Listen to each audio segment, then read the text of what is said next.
Bonjour, je suis Marie-Hélène Talbot, notaire et conseillère juridique.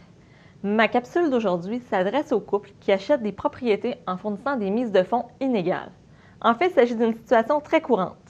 Mais avez-vous déjà réfléchi à la manière dont le prix de vente de cette propriété sera divisé le jour où vous vendrez? En général, il n'y a pas de problème lorsque tout le monde s'entend bien. Mais qu'est-ce qui pourrait arriver si vous vous sépariez?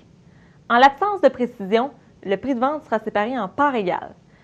C'est peut-être pas l'issue que vous recherchez. Vous devez donc savoir qu'il est possible de prévoir tout ça par écrit. On peut prévoir combien chacun fournit de mise de fonds, quel sera votre quote-part respective dans la propriété, et finalement, de quelle manière sera séparé le prix de vente lors de la revente future.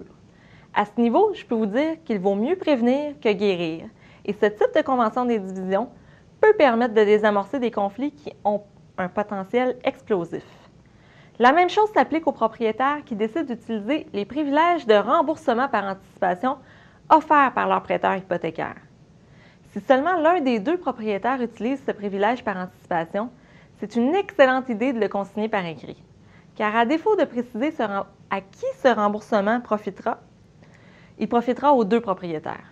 Finalement, pour ceux qui possèdent une super puissante et très utile marge de crédit hypothécaire, il peut être judicieux de consigner par écrit pour qui certains gros retraits ont été effectués.